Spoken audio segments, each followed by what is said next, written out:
parle. On en parle. On a parlé, entendu parler. Madame, mademoiselle, monsieur, bonjour. Merci de nous suivre sur World Media TV.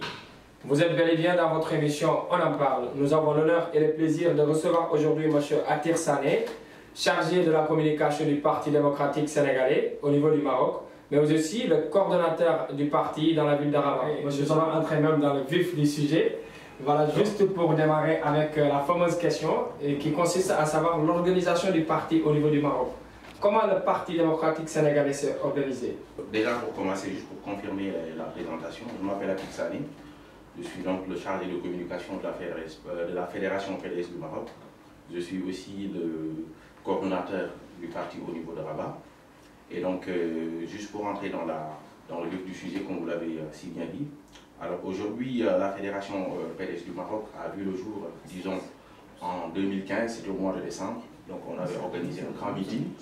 Il y avait donc le chargé comment dirais-je, de la propagande du PDS au niveau de la diaspora, donc Pape Sergé, qui était venu donc présider cet instant-là.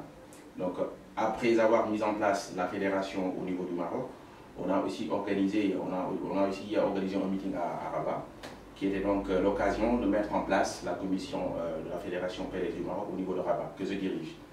Donc depuis lors, on a déjà fait plusieurs réunions dans d'autres villes, que ce soit à Rabat, à Casa et aussi dans d'autres villes du royaume. Donc, et pour le moment, juste pour vous rassurer, le PDS se porte bien. Le PDS se porte très bien parce qu'on peut dire que c'est le seul parti, ici au Maroc qui est représentatif dans toutes les villes. Disons. Il n'y a pas une ville au Maroc que tu ne vas pas voir un PDS, ou bien s'il n'y a pas le PDS, tu vas voir là-bas des karimistes qui ne sont pas peut-être du PDS, mais il y a des mouvements karimistes qui pilulent un peu comme des champignons un peu partout au Maroc. Sauf que là, je ne vais pas anticiper, mais parlant des... peut-être on a eu à participer à une élection. Là, je ne vais pas dire 2 élections, parce que le référendum, ce n'était pas une élection. Là, on a participé à une élection, c'était les élections législatives. Oui, d'accord. Voilà, juste, vous avez tout à l'heure mentionné que le Parti démocratique sénégalais se porte bien. Et on ne peut pas concevoir un parti qui se porte bien, d'après l'explication que vous avez donnée tout à l'heure.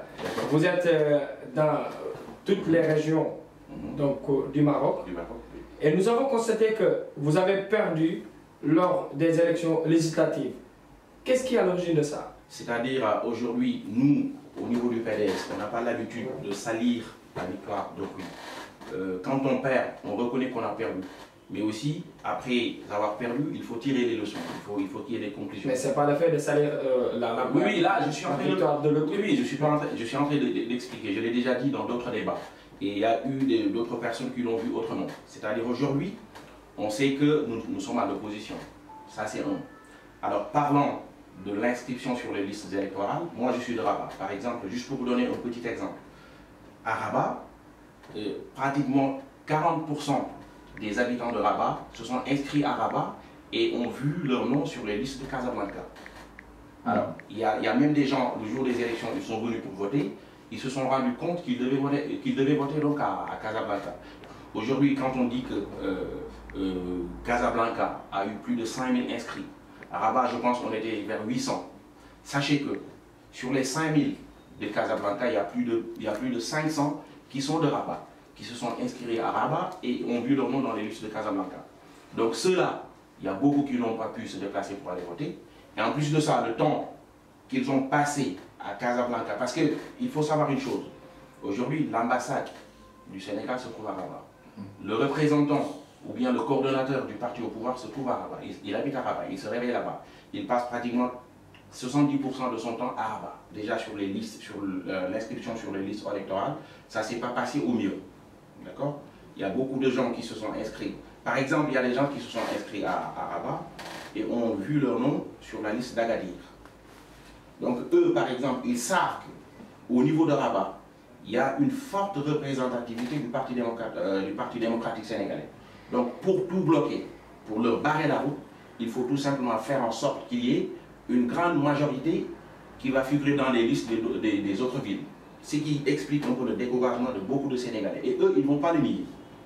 Mais puisque vous savez qu'il y avait une forte représentativité au niveau de Rabat, Mais pourquoi ne pas prendre les précautions pour ne pas échouer face au pouvoir en place? Nous, on est venus au Maroc, il y avait le Parti démocrate, il n'y a jamais eu de fédération PDS du Maroc, il y avait juste une infime partie des Sénégalais qui étaient à Casablanca, qui dirigeaient le parti. Tout ce qui venait, tout ce qui était comme subvention, se limitait à eux. Ils faisaient le tout au niveau, ils faisaient tout simplement leurs gestions entre eux. Et que nous, quand on est venu, on est à l'opposition. Toutes ces personnes-là étaient parties. Donc nous, on a fait le mieux, au moins de mettre en place la fédération PDS du Maroc. Donc on l'a fait en 2015.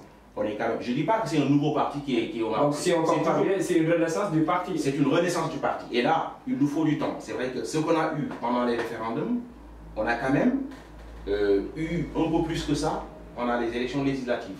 Et pour le moment, nous sommes en train, parce que là, on a commencé. Les législatives, on a commencé à peu près, presque, on a fait juste 1 mois ou 2 mois. Mais ces élections présidentielles, ça nous tient à cœur.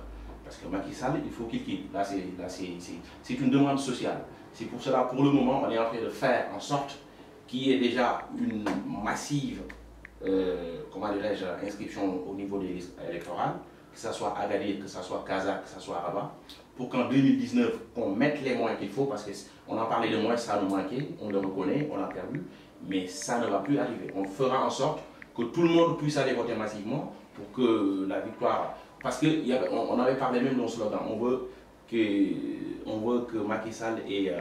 c'est pas utopique. 0 voix pour le parti. D'accord, parlant de 2019, quel est le candidat du PDS? Parce que jusqu'à présent, les Sénégalais ne sont pas édifiés sur ça. On nous parle parfois de Karim Wade, parfois aussi on a l'impression que Karim Wade ne sera pas candidat en 2019 si on se réfère donc des dires du parti, de l'APR, parti au pouvoir. On a choisi Karim Wade comme étant le candidat unique.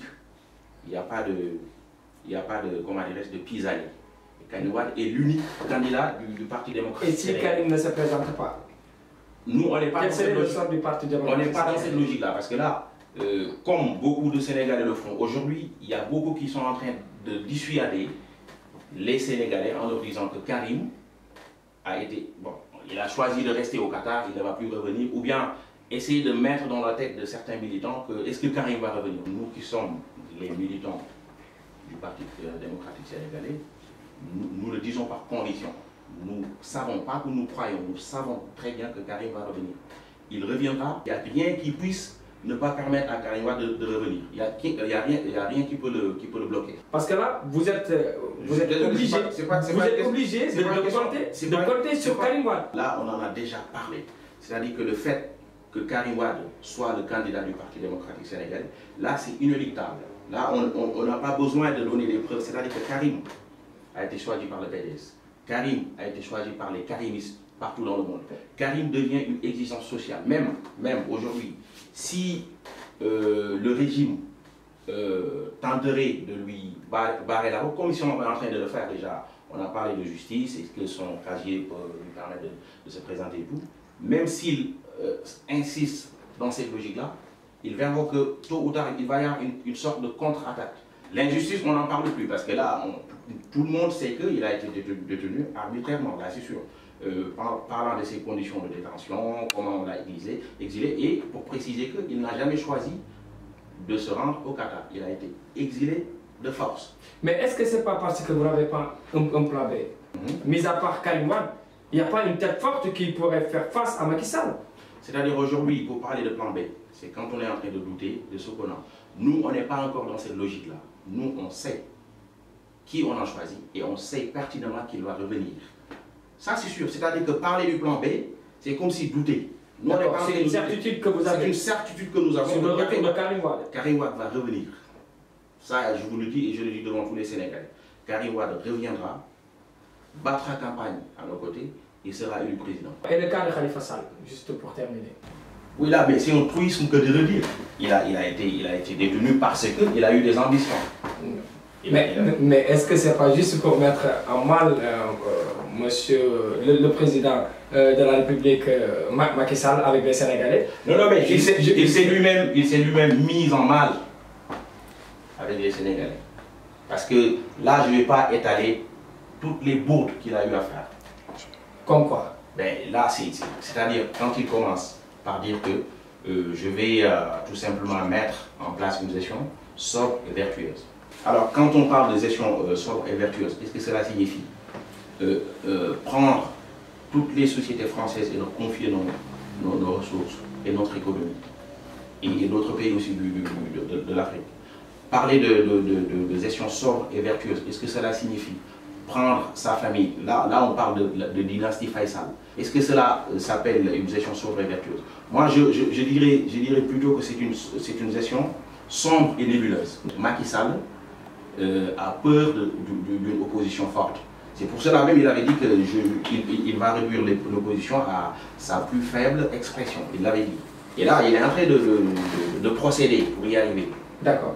Et le mot de la fin? Bah, le mot de la fin, moi je trouve que déjà c'est un débat qui est très quand même intéressant. J'ai oublié de saluer et de louer aussi l'initiative de mon ami Mohamed Soumaré, avec qui j'ai eu à partager plusieurs choses en même temps, que ce soit dans le domaine social et d'autres domaines. Je remercie mes concitoyens, mes collègues du Parti démocratique sénégalais, mes collègues du Parti démocratique sénégalais au niveau de Rabat que je dirige. Je vais leur faire un bonjour. Mais aussi, je vous remercie vous aussi de m'avoir invité sur ce plateau. Il fallait que je commence par ça. C'est un honneur en tout cas pour moi d'être choisi par le parti et pour les représenter. J'espère que j'ai pu répondre à leur attente. Donc sur ce, je vous remercie. Merci d'avoir répondu à notre invitation. Donc je vous remercie encore une fois de nous avoir suivis sur World Media TV. Donc ce fait un plaisir de vous retrouver encore une fois sur votre émission On en parle. Nous vous donnons rendez-vous prochainement pour d'autres invités. Au revoir.